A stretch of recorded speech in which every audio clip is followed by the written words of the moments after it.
पिछले एपिसोड में हमने बात की थी कि कैसे घर के डाउन पेमेंट की सेविंग्स के लिए इन्वेस्टिंग भी एक ऑप्शन है, जहां हम अपने पोर्टफोलियो को डाइवर्सिफाई करके रिस्क को कम करके हाई रिटर्न्स पा सकते हैं। हमने इन्वेस्टमेंट से जुड़े रिस्क और उसके अलग अलग स्ट्रेटजीज के बारे में भी जाना। तो इस एपिसोड में हम एक्सप्लोर करेंगे लोन्स और ग्रांट्स को और जानेंगे कि कैसे ये सोर्सेस ऑफ फाइनेंसिंग हमारे घर की डाउन पेमेंट की सेविंग्स में हेल्प कर सकते हैं। अभी तक हमने ये जान लिया कि डाउन पेमेंट क्या होता है, उसकी सेविंग्स में हमें क्या क्या चैलेंजेस आ सकते हैं। हमने ये भी जान लिया कि डाउन पेमेंट का अमाउंट जितना ज्यादा होता है, हमें उसी हिसाब से बाकी बचे अमाउंट पर कम इंटरेस्ट पर बैंक से लोन मिलने में आसानी होती है। लेकिन डाउन पेमेंट की सेविंग्स के लिए भी लोन का ऑप्शन कंसीडर कर सकते हैं। आप अपनी सेविंग्स को और फंड करने के लिए पर्सनल लोन्स या अपने परिवार के सदस्यों से भी लोन ले सकते हैं। ये आपको आपके डाउन पेमेंट के सेविंग्स गोल तक और जल्दी पहुंचाने में बहुत मदद करता है। हाँ, लेकिन हमें ये बात भी याद रखनी है कि लोन लेने का मतलब है एडिशनल डेट और पोटेंशियली और ज्यादा इंटरेस्ट रेट। पर आप चिंता ना करें, वो कहते हैं ना कि एक बार हमने अपने मन में कुछ ठान लिया तो रास्ता अपने आप ही बन जाता है। जैसे कि आप जानते हैं कि हम डाउन पेमेंट का अमाउंट भरने के बाद बैंक से होम लोन लेते हैं। ये लोन खास तौर से घर खरीदने के लिए ही डिजाइन किया गया है। इंडिया में अलग अलग बैंक्स और financial institutions home loans offer करते हैं। इसमें उस पूरी प्रॉपर्टी का 80% से 90% तक का अमाउंट कवर करता है। बाकी का अमाउंट ऑफ कोर्स हमें डाउन पेमेंट के रूप में भरना होता है। लेकिन यहाँ पर हम होम लोन की नहीं बल्कि पर्सनल लोन की बात कर रहे हैं, तो अब दोनों में कंफ्यूज मत हो जाइएगा। पर्सनल लोन दरअसल एक ऐसे टाइप का लोन है जो आमतौर पर अनसिक्योर्ड होता है, यानी इसके लिए किसी भी चीज को गिरवी रखने की जरूरत नहीं होती है।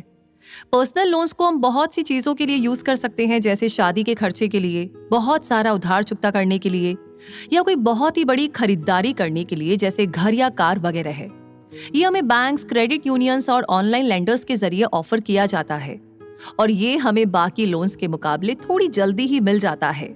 आमतौर पर पर्सनल लोन्स का एक फिक्स्ड इंटरेस्ट रेट और उसके रीपेमेंट के लिए भी फिक्स्ड टर्म्स या शर्तें होती हैं, जिसका ये मतलब है कि अगर आप पर्सनल लोन लेते हैं तो आपको ये पता होता है कि आपको हर महीने कितना अमाउंट देना होगा और लोन को चुकाने में कितना टाइम लगेगा। पर्सनल लोन्स पर इंटरेस्ट रेट लोन लेने वाले की क्रेडिट हिस्ट्री, इनकम और बाकी फैक्टर्स के बेसिस पर अलग अलग हो सकते हैं। आमतौर पर हाई क्रेडिट स्कोर वाले बोरोवर्स को कम इंटरेस्ट रेट मिलने की ज्यादा संभावना होती है। पर्सनल लोन का एक सबसे बड़ा फायदा ये है कि ये लोन लेने वाले यानी बोरोवर्स को अक्सर कुछ दिनों के अंदर कैश मिल जाता है। इसके अलावा पर्सनल लोन्स बाकी कंसोलिडेटिंग हाई इंटरेस्ट डेट के लिए भी एक अच्छा ऑप्शन हो सकता है, क्योंकि इसमें अक्सर क्रेडिट कार्ड्स के मुकाबले इंटरेस्ट रेट्स कम होता है। हालांकि पर्सनल लोन लेने से पहले उसकी टर्म्स और कंडीशंस को अच्छी तरह से जान लेना बहुत जरूरी होता है। Personal loans high interest rates और फीस के साथ आ सकते हैं और अगर आप बहुत ज्यादा उधार भी ले लेते हैं तो वो आपके क्रेडिट स्कोर और फाइनेंशियल स्टेबिलिटी पर एक नेगेटिव इम्पैक्ट डालता है। इसलिए ये बहुत जरूरी है कि लोन लेने से पहले आपके पास एक क्लियर रीपेमेंट प्लान भी हो और आप उतना ही अमाउंट बोरो करें जितना कि आप आराम से चुका सकते हैं। घर के डाउन पेमेंट को असिस्ट करने का एक और ऑप्शन है ग्रांट्स। ये प्रोग्राम्स होम बायर्स के डाउन पेमेंट के साथ साथ घर खरीदने से जुड़े सारे कॉस्ट को कवर करते हैं। दूसरी तरफ ग्रांट्स वो फाइनेंशियल गिफ्ट्स होते हैं जिसे चुकाने की कोई जरूरत नहीं होती। ये कई सारे अलग अलग सोर्सेस से मिल सकते हैं, जैसे government programs, non profit organizations या प्राइवेट फाउंडेशंस। ग्रांट प्रोग्राम्स के कुछ एलिजिबिलिटी क्राइटेरिया हो सकते हैं, जैसे इनकम रिक्वायरमेंट्स, यानी एक सर्टेन इनकम अमाउंट वाले लोग ही ऐसे ग्रांट्स के लिए एलिजिबल होते हैं। इसलिए ग्रांट के लिए अप्लाई करने से पहले इस पर अच्छे तरीके से रिसर्च करना बहुत जरूरी है। इंडिया में लोगों को घर के डाउन पेमेंट के लिए बचत करने में मदद करने के लिए अलग अलग ग्रांट्स ऑप्शन भी मौजूद हैं। ऐसा ही एक ऑप्शन है प्रधानमंत्री आवास योजना यानी कि PMAY में, जो कि गवर्नमेंट स्पॉन्सर्ड स्कीम है। इसका एम है ग्रांट के लिए एलिजिबल लोगों को किफायती अफोर्डेबल हाउसिंग प्रोवाइड करना। पीमे स्कीम अलग अलग इनकम कैटेगरीज वाले लोगों के लिए होम लोन्स पर सब्सिडीज प्रोवाइड करती है, जिसका अमाउंट इनकम लेवल के बेसिस पर अलग अलग होता है।